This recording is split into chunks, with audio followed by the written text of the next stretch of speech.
সন্ত্রাস দমন ও শান্তি রক্ষায় একজোট হয়ে কাজ করবে মুসলিম বিশ্ব। প্রধানমন্ত্রীর সাথে ওআইসি মহাসচিবের বৈঠকে ঐকমত্য। একের পর এক ফ্লাইট বাতিল হওয়ায় অনিশ্চয়তায় হজযাত্রীরা। কয়েকটি এজেন্সিকে দুষলেন ধর্মমন্ত্রী, সবাইকে পাঠানোর আশ্বাস। ৭১-এর যুদ্ধাপরাধের দায়ে ২৬১ পাকিস্তানি সেনার তালিকা প্রকাশ। এ দেশীয় দোসরদের নাগরিকত্ব বাতিল ও বিচার দাবি। মন্ত্রিসভায় জাতীয় পার্টির থাকা লজ্জাজনক, সময় হলেই পদত্যাগ বললেন এরশাদ। আওয়ামী লীগের ক্ষতি হবে না মন্তব্য কাদেরের। বৃষ্টিতে আবারও জলাবদ্ধতা, রাজধানীর অনেক এলাকায় থই থই পানি, যানজটে অবর্ণনীয় দুর্ভোগ নগরবাসীর।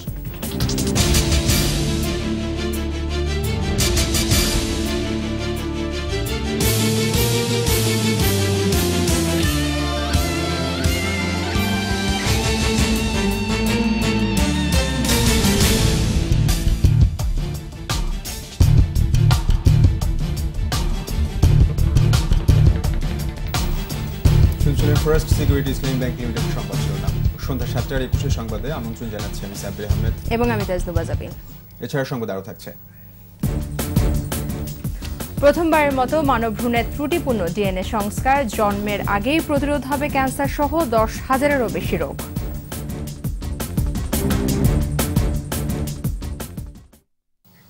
জঙ্গি সন্ত্রাসবাদ দমন ও বিশ্ব শান্তি রক্ষায় মুসলিম উম্মাহ একজোট হয়ে কাজ করবে বলে আশাবাদী প্রধানমন্ত্রী শেখ হাসিনা ও সফররত ওআইসি মহাসচিব ডক্টর ইউসেফ বিন আহমেদ ওতাইমিন।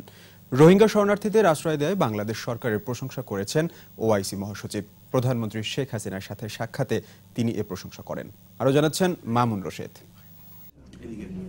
৪ দিনের ঢাকা সফরের প্রথম দিন ওআইসির নবনিযুক্ত মহাসচিব ডক্টর ইউসুফ বিন আহমদ ওতাইমিন প্রধানমন্ত্রী শেখ হাসিনার সঙ্গে সৌজন্য সাক্ষাৎ করেন।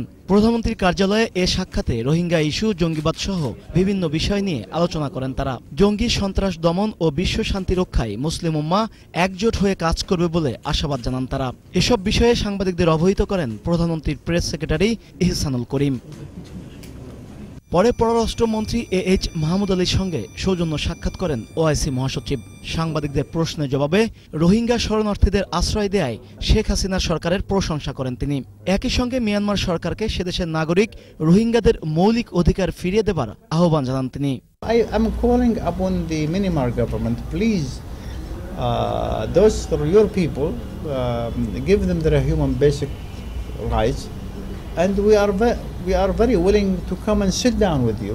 সন্ত্রাস ও জঙ্গিবাদ দমনে বাংলাদেশ সরকারের সফলতার প্রশংসা করে ওআইসি মহাসচিব বলেন, ইসলাম জঙ্গিবাদ সমর্থন করে না। Bangladesh is a shining example of all these values of Islam. So we should also emphasize in all cases that Islam has nothing to do with the terrorist act. বাংলাদেশের অগ্রগতি ও উন্নতির ভূয়সী প্রশংসা করে সরকারের পাশে থাকার আশ্বাস দেন তিনি। Congratulate her as well in the social, economic development, prosperity, plus political stability for the leadership. I think Her Excellency is a shining example for Muslims all over the world. To have a woman at this level. রোহিঙ্গাদের অবস্থা সরেজমিনে দেখতে শুক্রবার সকালে কক্সবাজার যাবার কথা রয়েছে OIC মহাসচিবের। Mamun Rashid, ২১ television, Dhaka. একের পর এক ফ্লাইট বাতিলের কারণে অনিশ্চয়তায় আছেন অনেক হজযাত্রী। আশকোনা হজ ক্যাম্পে অপেক্ষার প্রহর গুনছেন তারা। কয়েকটি এজেন্সির কারণে সমস্যা হচ্ছে বলে জানিয়েছেন ধর্মমন্ত্রী অধ্যক্ষ মতিউর রহমান, যদিও সবাইকে পাঠানোর আশ্বাস দিয়েছেন তিনি। জেইউ জুবায়েরের সহায়তায় আরও জানাচ্ছেন আহমদ বাবু। অনেকটা অনিশ্চয়তা নিয়ে আশকোনা ক্যাম্পে অবস্থান করছেন এই হজযাত্রীরা। নানামুখী সমস্যায় প্রতিদিনই বাতিল হচ্ছে ফ্লাইট। শেষ পর্যন্ত এবছর তারা হজ করতে পারবেন কিনা শঙ্কায় আছেন অনেকে। টাইম যেটা আশাবাদী তো আন্ডা, কিন্তু টাইম যেটা হাতে গেছে এই টাইমে ফ্লাইট হতো না। আপনারা একটা টাইম দিয়েছেন, ফলে আপনার 7টার সময় হচ্ছে নিয়ে এলো হাজি ক্যাম্পে, তখন আমরা আইলাম। আমরা তো 7টা ভার হয়ে গেছি। এ পর্যন্ত হজ ফ্লাইট বাতিল হয়েছে 16টি। এর মধ্যে বাংলাদেশ বিমানের 13টি এবং সৌদি এয়ারলাইন্সের 3টি। হজ এজেন্সিগুলো নির্ধারিত যাত্রীদের ভিসা সময়মতো সংগ্রহ করতে না পারায় এমনটি হয়েছে। এছাড়াও রয়েছে মোয়াল্লেম সংকট। মোয়াল্লেমরা আগে কইছে এক কথা, এখন বলছে আরেক কথা। কালকে 12টা বাজে এখানে আসছি, আজকে এখন মধ্যে রয়েছে। এখন আলহামদুলিল্লাহ, আল্লাহ যদি না হয় চলে যাব আল্লাহর ঘরে। তবে আশকোনা হজ ক্যাম্পের পরিচালক আশ্বস্ত করেছেন আগামী সপ্তাহে সমস্যা মিটে যাবে। হজ ফ্লাইট বাতিল হলে নিয়মিত ফ্লাইটের মাধ্যমে সবাইকে সৌদি আরব পাঠানো হবে। এই পরিস্থিতি খুবই সাময়িক, এই সপ্তাহের শেষের দিকেই আপনারা দেখবেন যে পরিস্থিতি থেকে আমরা উত্তরণ হয়ে যাব আগামী রবি সোমবারের দিকে। এদিকে সচিবালয়ে সংবাদ সম্মেলনে ধর্মমন্ত্রী জানিয়েছেন কয়েকটি এজেন্সির কারণে হজ যাত্রীদের এই সমস্যা সৃষ্টি হয়েছে। তদন্ত করে দোষীদের বিরুদ্ধে ব্যবস্থা নেওয়ার কথা জানান তিনি। এজেন্সি যদি এইগুলি বিলম্ব না করতো তাদের ওই দেওয়ার ব্যাপারে, তাহলে এইগুলি এত বাতিল হইতো না। তাদের বিরুদ্ধে স্ট্রিক্টলি অ্যাকশন নেব। লাইসেন্স বাতিল, জরিমানা, এখানে কারোর প্রতি আমি ক্ষমা প্রদর্শন করব না। সরকারি ও বেসরকারি ব্যবস্থাপনায় 1,27,198 জনের মধ্যে এ পর্যন্ত 32,600 জন হজ পালন করতে সৌদি আরব গেছেন। বেসরকারি বিমান ও পর্যটন মন্ত্রণালয়কে অতিরিক্ত আরও 20টি ফ্লাইটের ব্যবস্থা করার জন্য জানানো হয়েছে বলেও জানান মন্ত্রী। আহমদ বাবু, 21 টেলিভিশন, ঢাকা। ৭১ মুক্তিযুদ্ধে মানবতা বিরোধী অপরাধে জড়িত 261 জন পাকিস্তানি সেনা সদস্যের তালিকা প্রকাশ করেছে আন্তর্জাতিক যুদ্ধাপরাধ গণবিচার আন্দোলন। তাদের বিচারের পাশাপাশি এদেশীয় দোসরদের নাগরিকত্ব বাতিল ও সম্পত্তি বাজেয়াপ্ত করার দাবিও জানানো হয়েছে। বিস্তারিত আকবর হোসেন সুমনের রিপোর্টে। ১৯৭১-এর ২৫ মার্চ কালরাতে অপারেশন সার্চ লাইটের নামে নিরস্ত্র বাঙালিদের উপর ঝাঁপিয়ে পড়ে পাকিস্তানি সেনাবাহিনী। এরপর থেকে নির্মমভাবে হত্যা, সারা দেশে অগ্নিসংযোগ ও নারী নির্যাতন সহ মানবতা বিরোধী অপরাধ সংগঠিত করেছে তারা। ৯ মাসের রক্তক্ষয়ী সশস্ত্র মুক্তিযুদ্ধের মধ্য দিয়ে বাঙালি অর্জন করে বিজয়, লাল সবুজের পতাকা আর স্বাধীন ভূখণ্ড। বৃহস্পতিবার ঢাকা রিপোর্টার্স ইউনিটিতে এক সংবাদ সম্মেলনে 261 জন পাকিস্তানি যুদ্ধাপরাধীর তালিকা প্রকাশ করে আন্তর্জাতিক যুদ্ধাপরাধ গণবিচার আন্দোলন। অভিযুক্তদের মধ্যে যারা জীবিত আছে তাদের আন্তর্জাতিক ট্রাইব্যুনালের মাধ্যমে বিচারের আওতায় আনার দাবি জানানো হয়েছে।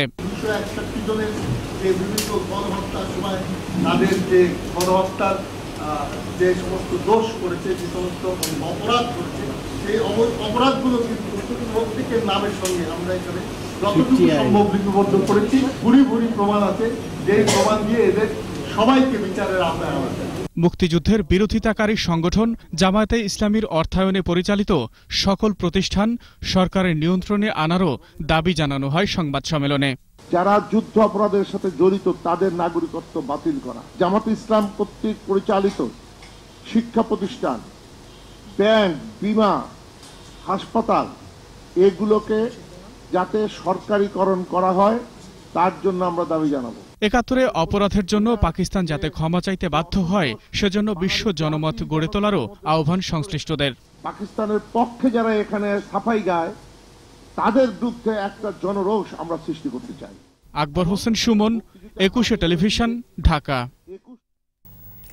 অনুমতি ছাড়া বিদেশে যাওয়ায় বিএনপি চেয়ারপারসন বেগম খালেদা জিয়ার জামিন বাতিল করা হবে কিনা এই বিষয়ে আগামী ৭ আগস্ট সিদ্ধান্ত জানাবে আদালত। বকশীবাজারের আলিয়া মাদ্রাসায় স্থাপিত ঢাকার ৫ নম্বর বিশেষ জজ ডক্টর আখতারুজ্জামানের আদালতে চলছে জিয়া চ্যারিটেবল ট্রাস্ট ও জিয়া অরফানেজ ট্রাস্ট দুর্নীতি মামলার কার্যক্রম। চিকিৎসার জন্য দেশের বাইরে থাকায় বৃহস্পতিবার অরফানেজ ট্রাস্ট দুর্নীতি মামলায় আত্মপক্ষ সমর্থনের শুনানি হয়নি। অন্য ২ আসামির জন্য সময়ের আবেদন করেন আইনজীবীরা। দুদকের পক্ষ থেকে সময় আবেদন নামঞ্জুর ও জামিন বাতিলের দাবি জানানো হয়। আদালত আসামি পক্ষকে কারণ দর্শানোর নির্দেশ দিলে তা আদালতে জমা দেন আইনজীবীরা। পরে মামলার শুনানির জন্য ৭ আগস্ট দিন ধার্য করা হয়। জিয়া চ্যারিটেবল ট্রাস্ট মামলার জন্য একই দিন ধার্য করেন বিচারক। আমরা নিবেদন করেছি, আদালত শুনেছেন। এই অবস্থায় আদালত আগামী ৭ তারিখে আবার আদেশের জন্য দিন ধার্য করেছে। আইনের চোখে সকলের সমান, সুতরাং সেই ক্ষেত্রে ৩৪২ ধারার কার্যক্রম অতি সত্বর অর্থাৎ তারিখ অনুযায়ী, আইন অনুযায়ী শেষ করে বিচারিক পরবর্তীতে যুক্তিতর্কের তারিখ নির্ধারণ করার জন্য আমরা আশা করছি ন্যায় আদেশ।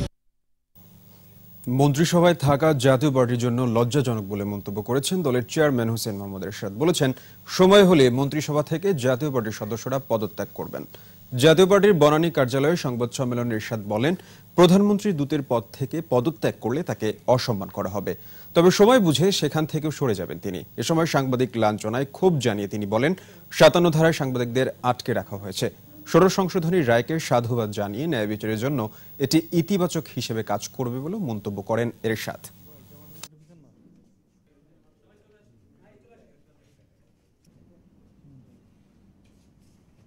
রাজনৈতিকভাবে কৌশলগতভাবে আমরা সুযোগ পেলেই বেরিয়ে আসবো, এবং এটা আমাদের সিদ্ধান্ত হয়ে গেছে। Just wait for the time. আমার সবাইকে পদত্যাগ করতে হবে। আমার কথা হলো, আমি প্রধানমন্ত্রী বলেছি, উনি বলেছেন আমি সময় মতো জানাবো।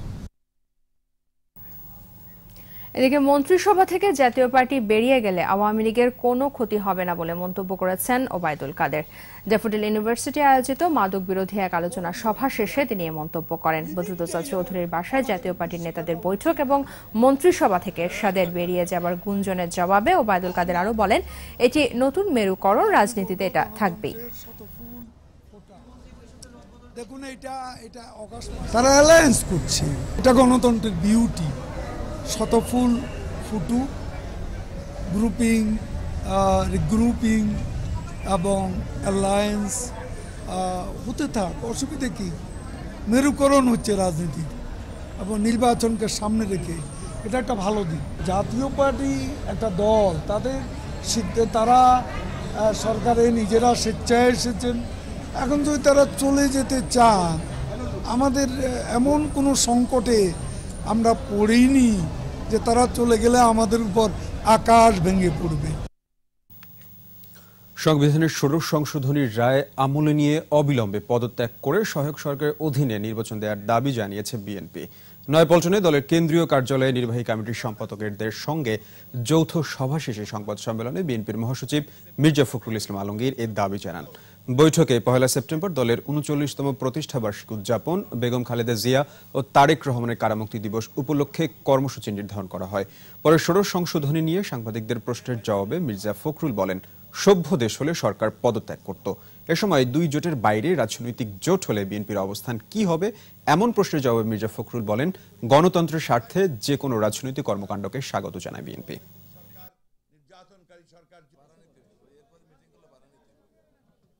গত রায় যেটা আপিল বিভাগের বেরিয়েছে, এই রায় পরে যে কোনো সভ্য দেশ হলে, গণতান্ত্রিক দেশ হলে সরকার পদত্যাগ করত। ঘণ্টাখানেকের বৃষ্টিতে আবারও জলজটে পড়ে রাজধানীবাসী। টানা বৃষ্টিতে ঢাকার রাজপথ, অলিগলি, পাড়া মহল্লায় থই থই পানি। জলাবদ্ধতার কারণে চরম ভোগান্তিতে পড়ে নগরবাসী। এমন পরিস্থিতি থেকে মুক্তি পেতে দ্রুত ব্যবস্থা নেওয়ার দাবি জানিয়েছে তারা। আদিত্য মামুনের রিপোর্ট। বৃহস্পতিবার দুপুরে ২ দফায় বৃষ্টিতে এমন রূপ নেয় রাজধানী। অলিগলি ছাড়িয়ে রাজপথেও থই থই পানি। দীর্ঘ লাইনে দাঁড়িয়ে থাকে গণপরিবহন, রাস্তায় আটকা পড়ে কর্মমুখী মানুষ। কোথাও হাঁটু পানি, আবার কোথাও কোমর পানি মারিয়ে পৌঁছাতে হয় গন্তব্যে। আমার বাসায় যাওয়ার কথা ২টায়, অলরেডি বাজতেছে ৪:৩০, আমি এখনো খাইনি। কোথাও কোথাও পানি বেশি হওয়ায় থেমে থাকতে দেখা যায় গণপরিবহন। আটকা পড়ে রোগীবাহী অ্যাম্বুলেন্সও। দুর্ভোগ পোহাতে হয় পথ চলতি মানুষদের। আমরা অফিসে যাচ্ছি বা ভার্সিটি যাচ্ছি, এই জামা কাপড়ও তো নষ্ট হয়ে যাচ্ছে। ৩টার দিকে ভার্সিটি ছুটি, এখন কয়টা বাজে? ৫টা বাজে। ৫টার সময় এখানে কি সরকার কি দেখতেছে না এগুলো? গণপরিবহনের সংকট বাড়িয়ে দেয় ভোগান্তি। কাপড় চোপড় সমস্ত সবকিছু ভিজে যাইতেছে, এখন একটা গাড়িতে তাও নিতেছে না। সি বিচের স্বাদ নিতেছি আমরা এই ময়লা পানি দিয়া। জলজট থেকে মুক্তি দিতে সেবা সংস্থাগুলোকে তৎপর হওয়ার আহ্বান জানিয়েছেন নগরবাসী। যে জায়গাতেই পানি নামবে এইগুলা খোলা রাখাও দরকার। যথাসময়ে সঠিক লোক দিয়ে এটাকে ঠিক করা দরকার। সামান্য বৃষ্টিতেই তলিয়ে গেছে রাজধানীর রাজপথ সহ পাড়া মহল্লা, অলিগলির সমস্ত পথ। এমন বিপর্যস্ত পরিস্থিতিতে নগরবাসী কর্মমুখী জীবনে যেতে পারছেন না তাদের স্বাভাবিক স্বাচ্ছন্দ্যের জীবন। এমন পরিস্থিতি থেকে উত্তরণ ঘটানোর জন্য আশু পদক্ষেপের দাবি জানান নগরবাসী। আদিত্য মামুন, ২১ টেলিভিশন, ঢাকা। দর্শক, সংবাদের পর্যায়ে নিচ্ছি ইসলামী ব্যাংক বিরতি। যখন ফিরছি তখন অন্যান্য খবরের সঙ্গে আরও থাকছে। যুক্তরাষ্ট্রে জিএসপি সুবিধা ছাড়াই ভালো চলছে গার্মেন্টস ব্যবসা, বললেন তোফায়েল। বেড়েছে বাণিজ্য, মত বার্নিকাটের। জাহাঙ্গীরনগর বিশ্ববিদ্যালয়ে শিক্ষার্থীদের সাথে উপাচার্যের বৈঠক, আন্দোলনকারীদের কর্মসূচি শিথিল।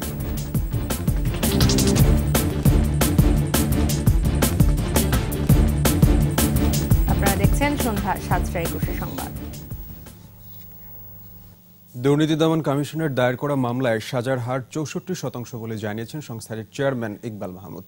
বৃহস্পতিবার নিজস্ব কার্যালয়ের সংবাদ সম্মেলনে তিনি এক কথা জানান। তবে কিছু বিশেষ ব্যক্তির বিরুদ্ধে করা মামলা পরিচালনা করতে গিয়ে দুদকের আইনজীবীরা প্রতিবন্ধকতার মুখোমুখি হচ্ছে বলে অভিযোগ করেন দুদক চেয়ারম্যান। দুদকের সকল মামলা তথ্য উপাত্ত ও প্রামাণিক দলিলের উপর নির্ভর করে দায়ের করা হয় বলেও জানান Iqbal Mahmud.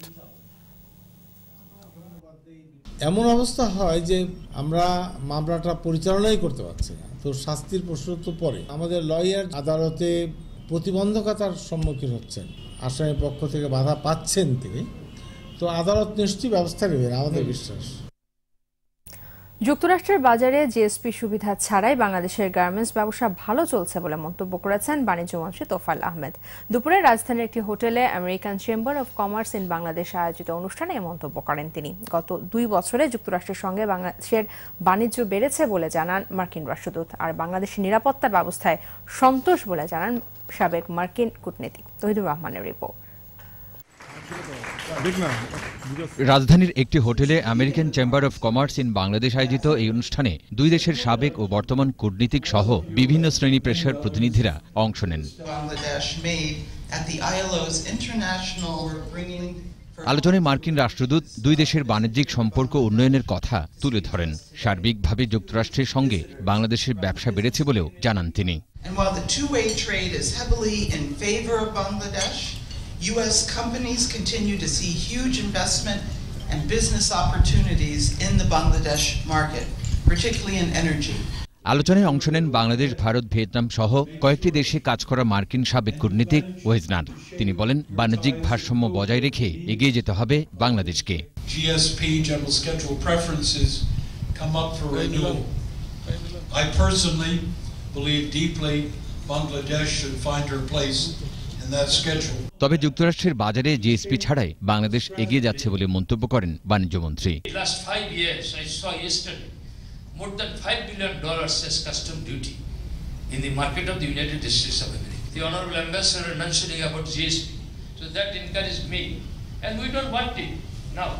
Forget about this. We have already forgot. 2 দেশের ব্যবসা ও সম্পর্ক উন্নয়নে আমেরিকান চেম্বার কাজ করে যাবে বলে জানান ব্যবসায়ীরা। তৌহিদুর রহমান, 21 টেলিভিশন, ঢাকা। জাহাঙ্গীরনগর বিশ্ববিদ্যালয়ের আন্দোলনরত শিক্ষার্থীদের সাথে ডক্টর ফারজানা ইসলামের সাথে কথা হয়েছে। শিক্ষার্থীদের বৃহস্পতিবার বিকেল 4টার দিকে এ বৈঠক শুরু হয়েছে। থেকে শিক্ষার্থীদের বিরুদ্ধে মামলা প্রত্যাহারের দাবিতে বিশ্ববিদ্যালয়ের কেন্দ্রীয় শহীদ মিনারে অবস্থান কর্মসূচি পালন করেন শিক্ষক সমাজের একাংশ।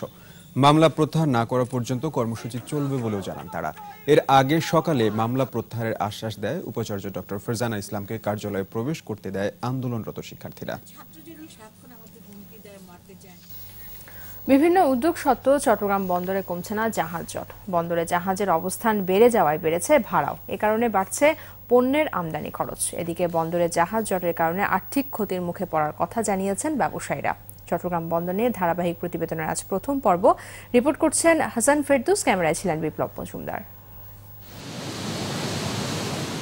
মাত্র কয়েক মাস আগেও চট্টগ্রাম বন্দরে পণ্যবাহী জাহাজের গড় অবস্থান ছিল 3 দিন। বিশ্বের বিভিন্ন বন্দর থেকে পণ্য নিয়ে আসা জাহাজগুলোকে এখন চট্টগ্রাম বন্দরে পণ্য খালাসের জন্য অবস্থান করতে হয় গড়ে 10 থেকে 12 দিন। পর্যাপ্ত জেটি ইকুইপমেন্টের অভাবে বন্দরে ক্রমেই বাড়ছে জাহাজের গড় অবস্থান।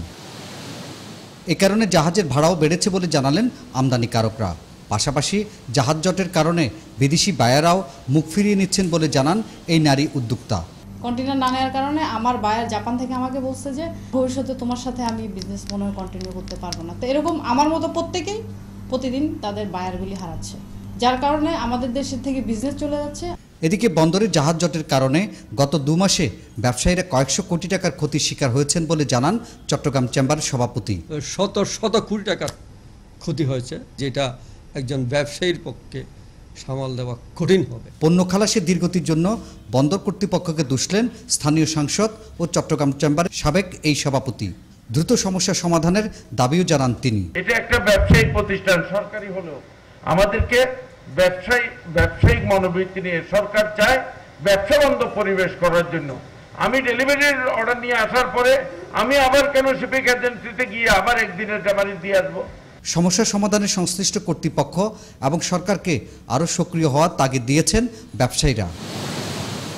হাসান ফেরদৌস, 21 টেলিভিশন, চট্টগ্রাম। এবার আমাদের বিশেষ আয়োজন শোকাবহ আগস্ট।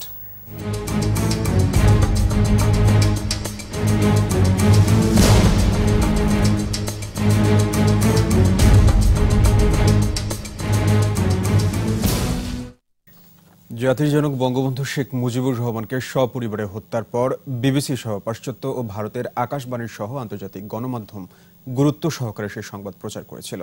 পালাবদলের অস্থিরতার সঙ্গে নিয়মিতই হত্যার নানা দিক প্রকাশ পেতে থাকে বিদেশি প্রচার মাধ্যমে। তবে ভীতিকর সেনা প্রশাসনের দেশীয় গণমাধ্যমগুলোতে সংবাদ প্রকাশ তো দূরে থাক, তথ্য সংগ্রহ ছিল কঠিন। বিস্তারিত জানাচ্ছেন সাজিদ রোমেল। পুরো জাতিকে স্তম্ভিত করে 1975 সালের 15 আগস্ট সপরিবারে জাতির জনক বঙ্গবন্ধু শেখ মুজিবুর রহমানকে হত্যা করে ঘাতক চক্র। আর ওই দিন সকালেই তা বীরত্বের সঙ্গে ঘোষণা করে বাংলাদেশ বেতারে।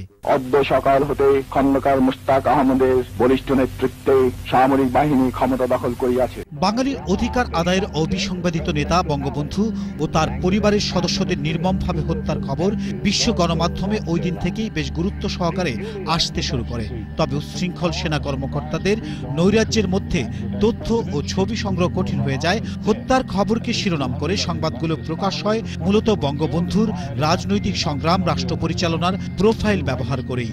Sheikh Mujibur Rahman, the father of Bangladesh and its only leader since independence, was killed by his bodyguards today in a military coup. ভারতের আকাশবাণী, ব্রিটেনের বিবিসি সহ পাশ্চাত্যের গণমাধ্যম হত্যাকাণ্ডের দিন থেকে গুরুত্ব সহকারে সংবাদটি প্রচার করতে থাকে। সে সময় ভারতে অবস্থান করছিলেন বর্তমান প্রধান তথ্য কমিশনার ডক্টর গোলাম রহমান। তার মতো অনেকেই বিদেশি এসব গণমাধ্যমের সংবাদের জন্য অপেক্ষা করতেন। ভারতীয় পত্রপত্রিকা প্রচুর লেখালেখি হয়েছে। ভারতের নিজস্ব সাংবাদিকরা কিংবা অ্যানালিস্ট যারা পর্যবেক্ষক তারা তাদের দৃষ্টিভঙ্গিতে লিখেছেন। আবার কোনো কোনো ক্ষেত্রে যেমন গার্ডিয়ান কিংবা Times, Far Eastern Economic Review কিংবা এই ধরনের অন্যান্য পত্রপত্রিকা বিদেশি জার্নাল থেকেও লেখা কার্টিসি করে ছাপানো হয়েছে, এগুলো আমরা দেখেছি। বঙ্গবন্ধু হত্যাকাণ্ডের সময় রাষ্ট্রীয় টেলিভিশন ও বেতার ছাড়া দেশে মাত্র 4টি পত্রিকা থাকায় এবং সেগুলোতে সেনা শাসকদের নিয়ন্ত্রণ আরো কঠোর হয় বিদেশি গণমাধ্যমের কোনো বিকল্প ছিল না, এমনটাই মনে করেন প্রধানমন্ত্রীর তথ্য উপদেষ্টা ইকবাল সুবহান চৌধুরী।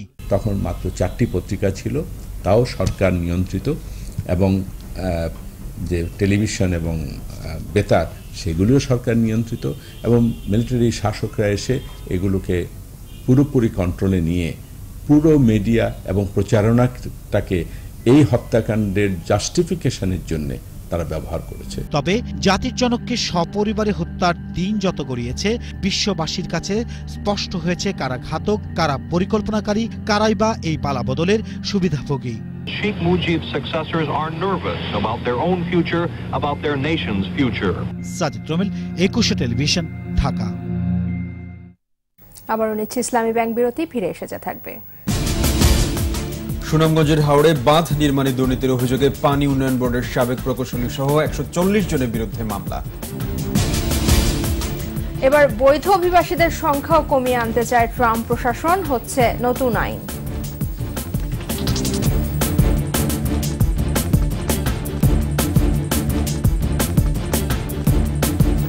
আমন্ত্রণ আবারও সন্ধ্যা 7:21 সংবাদে।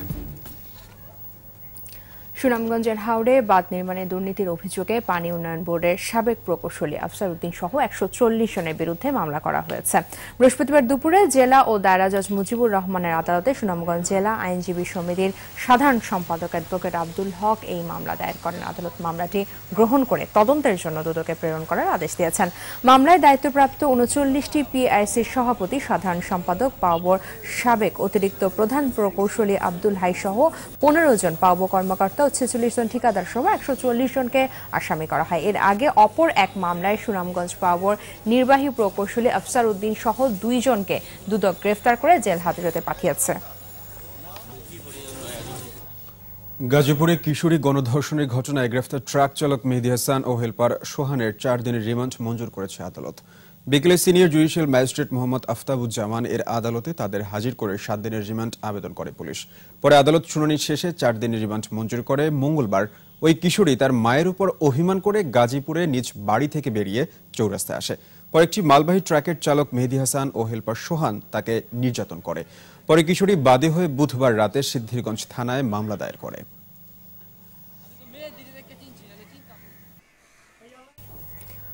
তরুণীদের ব্যবসা বিষয়ক সহায়তার লক্ষ্যে আবেদন আহ্বান করেছে স্প্রিং এক্সিলারেট নামের একটি প্রতিষ্ঠান। সকালে মহাখালীর ব্র্যাক সেন্টারে আয়োজিত সংবাদ সম্মেলনে কথা জানানো হয়।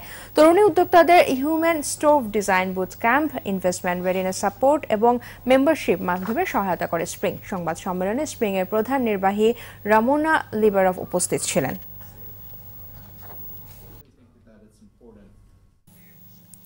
কিংবদন্তি কণ্ঠশিল্পী আব্দুল জব্বারের শারীরিক অবস্থার দিন দিন অবনতি হচ্ছে। বঙ্গবন্ধু শেখ মুজিব মেডিকেল বিশ্ববিদ্যালয়ের আইসিইউতে চিকিৎসা দেওয়া হচ্ছে তাকে। গঠন করা হয়েছে 13 সদস্যের মেডিকেল বোর্ড। আব্দুল জব্বারকে বিদেশে নিয়ে চিকিৎসা করানোর জন্য সরকারি সহায়তা চেয়েছেন পরিবারের সদস্যরা। স্মৃতি মণ্ডলের রিপোর্ট।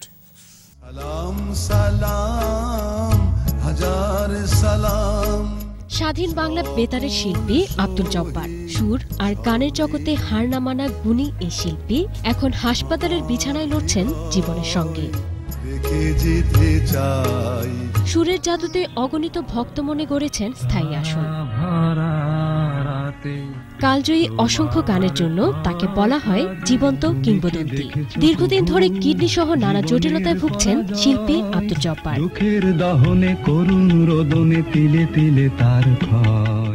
শারীরিক অবস্থার অবনতি হওয়ায় 20 এপ্রিল তাকে ভর্তি করা হয় বঙ্গবন্ধু শেখ মুজিব মেডিকেল বিশ্ববিদ্যালয় হাসপাতালে। দিন দিন খারাপের দিকে যাচ্ছে তার অবস্থা। সম্প্রতি স্থানান্তর করা হয়েছে আইসিইউতে। গঠন করা হয়েছে 13 সদস্যের মেডিকেল বোর্ড। মাল্টিপল প্রবলেমে আমরা মেডিকেল বোর্ড করে আইসিইউতে দিছি। অ্যাকর্ডিং তাদের আমাদের প্ল্যান অনুযায়ী চিকিৎসা চলছে এবং ডায়ালিসিস সপ্তাহে 2টা অথবা 3টা। আমরা ওনাকে 3টে করতে পারলেই ভালো, ডায়ালিসিস আমরা করবো রেগুলার। অবস্থা অনুযায়ী বা ওনার অসুখের ধরন অনুযায়ী আমরা আমাদের পক্ষে থেকে যতটুকু সম্ভব সহায়তা দিয়ে আসছি। এখন যে ভর্তি আছেন এখনও আমরা সহায়তা দিয়ে যাচ্ছি। তবে বিদেশে নিয়ে চিকিৎসা করানোর জন্য সরকারের প্রতি আহ্বান জানিয়েছে তার পরিবার। বিদেশে নিতে হলে আমার এয়ার অ্যাম্বুলেন্সের দরকার, চিকিৎসার ব্যয় ভার দরকার। এয়ার অ্যাম্বুলেন্সের ভাড়া শুনেছি 60 থেকে 70 লাখ টাকা। এটা তো আমার পক্ষে সম্ভব না। সরকারের কাছে ওয়ান-টু ব্যাপার, সরকার পারেন। আব্দুল জব্বারের জন্য দেশবাসীর কাছে দোয়া চেয়েছেন তার স্ত্রী। স্মৃতি মণ্ডল, 21 টেলিভিশন, ঢাকা। জানাবো বাণিজ্য সংবাদ।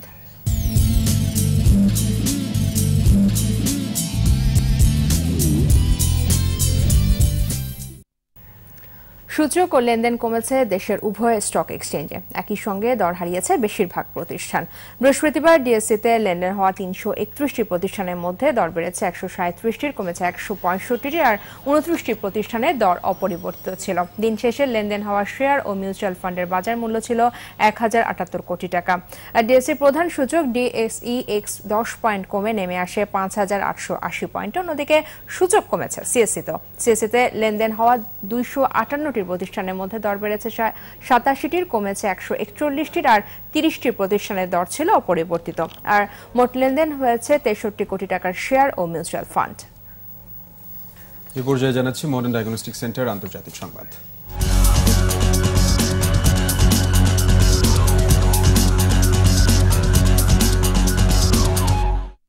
এবার যুক্তরাষ্ট্রে বৈধ অভিবাসীদের সংখ্যা কমিয়ে আনতে চাইছে ট্রাম্প প্রশাসন। এর জন্য নতুন আইন প্রণয়নের উদ্যোগ নেওয়া হয়েছে। স্থানীয় সময় বুধবার হোয়াইট হাউসে নতুন এই বিলের কথা জানান ট্রাম্প। এ সময় বর্তমান অভিবাসন নীতি নিয়ে ক্ষোভ প্রকাশ করেন তিনি। বলেন, নতুন বিলের মাধ্যমে 10 বছরে যুক্তরাষ্ট্রে বৈধভাবে বসবাসকারী অভিবাসীদের সংখ্যা 50% কমিয়ে আনা হবে। নতুন বিলে অভিবাসীদের আত্মীয়রা যুক্তরাষ্ট্রে প্রবেশে বাধার মুখে পড়বেন। এছাড়া মেধা, শিক্ষাগত যোগ্যতা, চাকুরির দক্ষতার ভিত্তিতে যাচাইয়ের পরই অভিবাসনের সুযোগ দেওয়া হবে। বিলটি নিয়ে এরই মধ্যে কাজ শুরু করেছেন সেনেটররা। সাবেক প্রধানমন্ত্রী নওয়াজ শরীফের 0 আসনে অনুষ্ঠিত হতে যাওয়া উপনির্বাচনে তার ছোট ভাই শাহবাজ শরীফ প্রার্থিতা পেলেও নির্বাচনী প্রচারণায় অংশ নিতে পারবেন না। দেশটির নির্বাচন কমিশন বুধবার এ সংক্রান্ত একটি আচরণবিধি প্রকাশ করে। সে অনুযায়ী সরকারের উচ্চ পর্যায়ের কোনো ব্যক্তি নির্বাচনের তারিখ ঘোষণার পর ওই আসন কিংবা ভোট কেন্দ্র পরিদর্শনে যেতে পারবেন না। কেউ এই আচরণবিধি ভঙ্গ করলে তার বিরুদ্ধে আইনি ব্যবস্থা নেওয়া হবে বলে সতর্ক করেছে নির্বাচন কমিশন।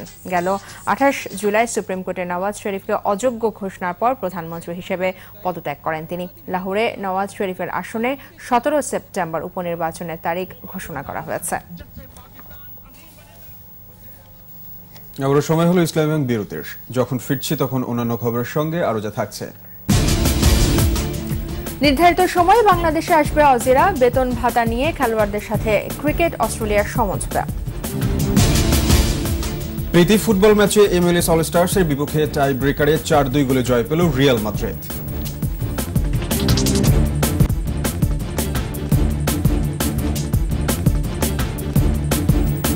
আমন্ত্রণ আবারও সন্ধ্যা 7টার 21 সংবাদে। এবার খেলার খবর জানাচ্ছেন তঞ্জিনা মিথিলা।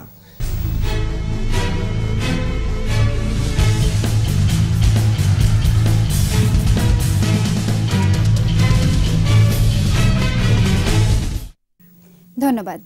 সব জল্পনা কল্পনার অবসান ঘটিয়ে বাংলাদেশে আসছে অস্ট্রেলিয়া ক্রিকেট দল। ক্রিকেট অস্ট্রেলিয়া ও খেলোয়াড়দের মধ্যে আর্থিক বিষয়ে যে জটিলতার সৃষ্টি হয়েছিল তা দূর হয়েছে।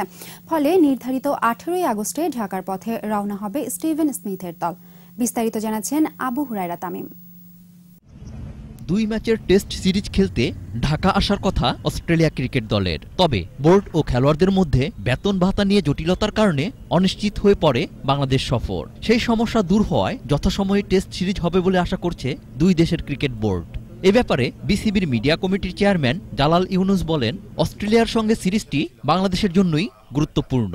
এই সিরিজটা হতে যাচ্ছে because it was very important আমাদের জন্য। আমাদের সুযোগ হয় না টেস্ট খেলার।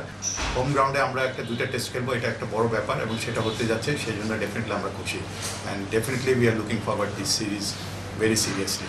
ক্রিকেটারদের সঙ্গে সমঝোতার পর ক্রিকেট অস্ট্রেলিয়ার প্রধান নির্বাহী কর্মকর্তা জেমস সান্দারল্যান্ড বলেন, বাংলাদেশ সহ আগামী সিরিজগুলো খেলতে আর কোনো বাধা নেই।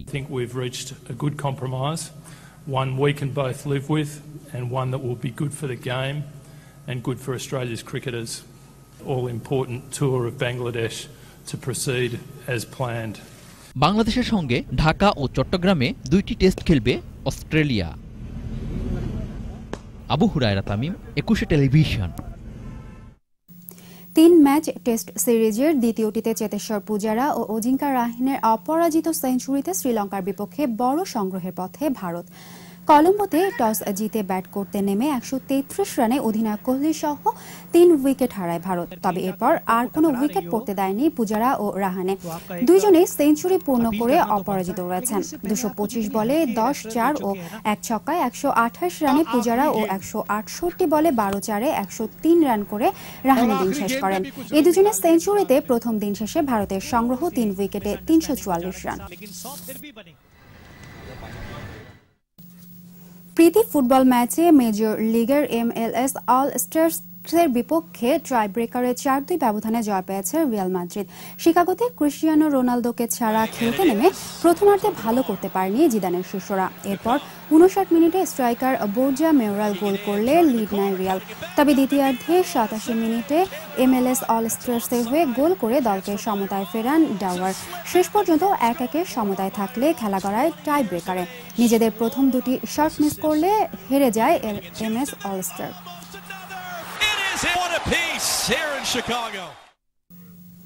শুরু হয়েছে ফার্স্ট সিকিউরিটি ইসলামী ব্যাংক কলেজ রাগবি প্রতিযোগিতা।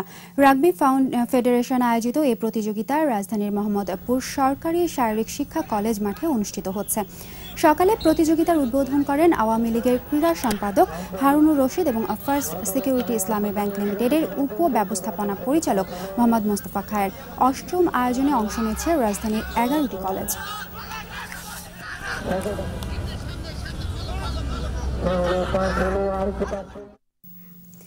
সিটি ওপেন টেনিসের দ্বিতীয় রাউন্ডে জয় পেয়েছেন কানাডিয়ান মিলোস রাউনিক। শীর্ষে ওঠার লড়াইয়ে ফরাসির নিকোলাস মাহুদকে হারিয়েছেন বর্তমান র্যাঙ্কিংয়ে 3 নম্বরে থাকা মিলোস রাউনিক। নিকোলাসের বিপক্ষে জয় নিশ্চিত করেন 2-0 ব্যবধানে। প্রথম সেট থেকেই প্রতিদ্বন্দ্বিতামূলক খেলা গড়ে তোলেন দুজন। তবে শেষ পর্যন্ত রাউনিকের দক্ষতার সাথে পেরে ওঠেননি নিকোলাস। প্রথম সেটে 7-6 গেমে হেরে যান তিনি। দ্বিতীয় সেটে সমান ব্যবধানে জয় নিয়ে টুর্নামেন্টের পরবর্তী রাউন্ড নিশ্চিত করেন 26 বছর বয়সী মিলোস রাউনিক। এর আগে 2014 সালে এই আসরের ট্রফি জিতেছিলেন তিনি। এই ছিল আমার কাছে খেলার খবর। ফিরছি মূল খবরে। ধন্যবাদ মিথিলা। শেষ করছি বিজ্ঞানের যুগান্তকারী আবিষ্কারী খবর দিয়ে। প্রথমবারের মতো মানব ভ্রূণের ত্রুটিপূর্ণ ডিএনএ সংস্কারে সক্ষম হলেন বিজ্ঞানীরা। এর ফলে ক্যান্সার সহ বংশানুক্রমে ছড়িয়ে পড়া প্রায় 10,000-এরও বেশি রোগ প্রতিরোধ করা সম্ভব হবে। সম্প্রতি জার্নাল নেচারে উঠে আসে যুক্তরাষ্ট্র ও দক্ষিণ কোরিয়ার বিজ্ঞানীদের এই সফল গবেষণার তথ্য। আরো জানাচ্ছেন দুলি মালিক। জন্মের আগেই রোগমুক্ত হবে শিশু, ভ্রূণ থেকে সরিয়ে নেওয়া হবে বংশানুক্রমে পাওয়া রোগ, জিন সম্পাদনার মাধ্যমে এভাবে ত্রুটিমুক্ত করা হবে ডিএনএ। যুক্তরাষ্ট্রে Oregon health and science university ও দক্ষিণ কোরিয়ার ইনস্টিটিউট ফর বেসিক সায়েন্সের একদল বিজ্ঞানী এই গবেষণায় সফলতা অর্জন করে। এতে গবেষণাগারেই তৈরি করা হয় ভ্রূণ, ত্রুটিপূর্ণ ডিএনএ শনাক্ত করে তা ত্রুটিমুক্ত করা হয়। বিজ্ঞানীরা জানান 58টি ভ্রূণে তারা এই গবেষণা চালায়, এর মধ্যে 42টি রোগমুক্ত করতে সক্ষম হয়। চিকিৎসা বিজ্ঞানের জগতে এই গবেষণা যুগান্তকারী। এর মাধ্যমে ক্যান্সার, হঠাৎ করে হৃদক্রিয়া বন্ধ হয়ে যাওয়া সহ প্রায় 10,000-এরও বেশি রোগ জন্মের আগেই প্রতিরোধ করা সম্ভব। ফলে পরবর্তী প্রজন্ম হবে এসব রোগমুক্ত। তবে এই গবেষণা নিয়ে বিতর্কও কম নয়। বিশ্বের অনেক দেশে এ ধরনের গবেষণা নিষিদ্ধ ঘোষণা করা হয়েছে। এছাড়া নৈতিকতা নিয়েও প্রশ্ন রয়েছে। দুলি মল্লিক, 21 টেলিভিশন। এর সাথে শেষ করব সন্ধ্যা 7টার 21 সংবাদ। যাবার আগে ফার্স্ট সিকিউরিটি ইসলামী ব্যাংক লিমিটেড সংবাদ শিরোনামগুলো জানাবো আরো একবার। সন্ত্রাস দমন ও শান্তি রক্ষায় একজোট হয়ে কাজ করবে মুসলিম বিশ্ব, প্রধানমন্ত্রীর সাথে ওআইসি মহাসচিবের বৈঠকে ঐকমত্য। একের পর এক ফ্লাইট বাতিল হওয়ায় অনিশ্চয়তায় হজ যাত্রীরা, কয়েকটি এজেন্সিকে দুষলেন ধর্মমন্ত্রী, সবাইকে পাঠানোর আশ্বাস। ৭১-এর যুদ্ধাপরাধের দায়ে 261 পাকিস্তানি সেনার তালিকা প্রকাশ, এ দেশীয় দোসরদের নাগরিকত্ব বাতিল ও বিচার দাবি। মন্ত্রিসভায় জাতীয় পার্টির থাকা লজ্জাজনক, সময় হলেই পদত্যাগ বললেন এরশাদ, আওয়ামী লীগের ক্ষতি হবে না মন্তব্য কাদেরের। বৃষ্টিতে আবারও জলাবদ্ধতা, রাজধানীর অনেক এলাকায় থই থই পানি, যানজটে অবর্ণনীয় দুর্ভোগ নগরবাসীর। দর্শক, সর্বশেষ খবর জানতে ডায়াল করুন 202 নম্বরে আর ভিজিট করুন 21-tv.com ওয়েবসাইটে।